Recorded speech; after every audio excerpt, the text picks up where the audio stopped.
বসন্ত মানেই তো ফুলের ছড়াছড়ি। যারা গাছ থেকে ফুল ছিঁড়তে পারে না তাদের জন্য গাছ ভালোবেসে ফুল ছড়িয়ে রাখে। হাই বন্ধুরা, আপাতত আমার এই রকম একটা অবস্থা। আজকে আমি এসেছি তমলুক। আজকে তমলুকের রাখাল মেমোরিয়ালে আমাদের বসন্ত উৎসব আছে। তো ম্যাম বলেছিলেন যে 1টার মধ্যে তমলুক আসতে। আমি এসে পৌঁছেছি 12টা 40 নাগাদ। তো এসে দেখি কেউ এখনও পর্যন্ত আসেনি। আর শুধু তাই নয়, এখন 1:30 বাজতে যায়, এখনও কেউ আসেনি। বাড়িতে বাবা সবসময় বকাবকি করেন যে আমরা পাংচুয়াল নই। হ্যাঁ, আমাদের জীবন সত্যি কঠিন পাংচুয়াল না হলে। কিন্তু হিসেব করে যদি দেখা যায় যে অন্যান্যদের থেকে আমরা বেশি পাংচুয়াল হয়ে গেছি। উইসাতলে যেতাম, এখন এখানটায় আসি। আচ্ছা, আমি ব্লগ করছি, শুরুতে কি বলবো? আজকে আমরা চলে এসেছি আজকে রাখাল মেমোরিয়ালে। তমলুক তমলুক জার্নালিস্ট রিক্রিয়েশন ক্লাবের উদ্যোগে হচ্ছে। আর আমাদের নাচের ম্যাডামের যে গ্রুপ রয়েছে সেখানে আমাদেরও কয়েকটা নাচ রয়েছে। তো আমরা সবাই একদম রেডি।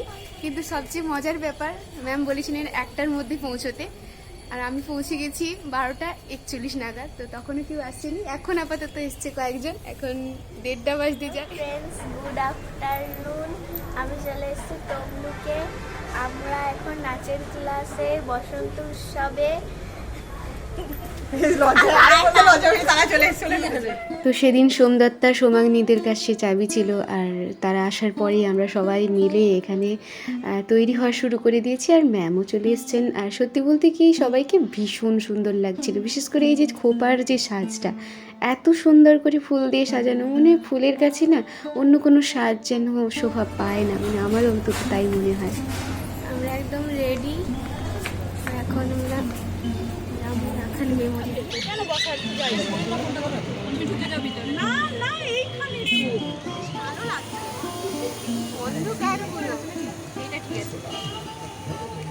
ক্লাস থেকে মাত্র 2 মিনিটের হাঁটা পথ, তাও কিন্তু আমরা দেরি করে ফেলেছি। যখন গিয়ে পৌঁছালাম তখন প্রসেশন প্রায় শেষের পথে। ওখানে বিভিন্ন ধরনের বিভিন্ন রঙের রকমারি পোশাক আমাদের চোখ ধাঁধিয়ে দিচ্ছিল। আর এই যে আমাদেরকে এনার্জি ড্রিঙ্কটা এখানে দেওয়া হয়, বিশেষ করে বাচ্চারা যারা এতখানি হেঁটে একদম ক্লান্ত। সত্যি বলতে কি, আমি সফট ড্রিঙ্ক ভীষণ ভালোবাসি, আমি যে কোনো স্যুপ ভীষণ ভালোবাসি, তাই লোভ সামলাতে পারছিলাম না। আর এই যে বসন্ত তো এসে গেছে, রং না মাখলে কি হয়। এই যে পৃথা ম্যাম এখানে রং মাখছিল। সত্যি বলতে কি, আমি এবং পৃথা ম্যাম দুজনই রং লাগাতে ভুলে গেছিলাম। ভিডিও করছো? এই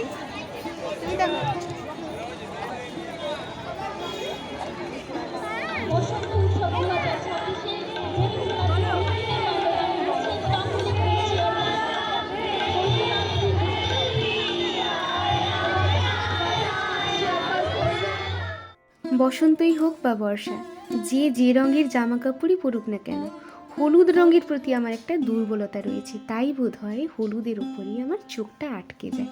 আর এই যে আমরা আরাধনা নৃত্য গুরুকুল থেকে এই নাচ পরিবেশন করছিলাম, রবীন্দ্র নৃত্য, তারপরে আবার একটা নাচ ছিল, তাই আমরা সবাই চললাম ড্রেস চেঞ্জ করতে। এই যে আমরা বাটিক প্রিন্টের উত্তরীয় গায়ে রেখেছি, এটা কিন্তু আমার ভীষণ পছন্দের। আর এই যে কেশ সজ্জা, এই মাথা কিন্তু আমি নিজেই বেঁধেছি। হয়তো অতটা ভালো হয়নি, কিন্তু নিজে হাতে করা তো। সেকেন্ড নাচের জন্য আমরা যে ড্রেসটা নিয়েছিলাম সেটা খুবই লুজ ছিল।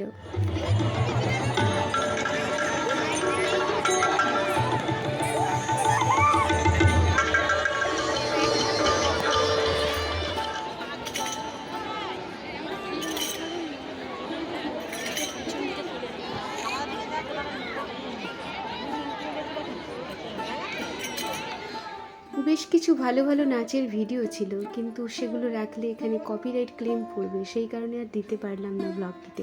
আর এই যে দেখুন, আমার না কয়েকটা নাচ বেশ ভালো লেগেছে, কারণ বড়রা নেচেছে। ছোটরা যদি নাচতো অনেক সময় ভুলভ্রান্তি হয়, বড়দের ক্ষেত্রে সেটা অনেকটা কম হয়। এই যে এখন বসন্তে রেঙেছে, অন্ধকার লাগছে, আলোর দিকে এবার আলোর দিকে আয়, ব্যাস। Very good. কি ছিল কি হনু, কি অবস্থা এই যে আমাদের, কি অবস্থা। সোমাগ্নি আর সোমদত্তা আমাকে একদম ভূত করে দিয়েছে। একে তো পড়ে আছি গেরুয়া বসন, তার উপর এই অবস্থা। যাই হোক, অনেক রাত্রি হয়েছে, ওটা বাড়ি যাচ্ছি এখন।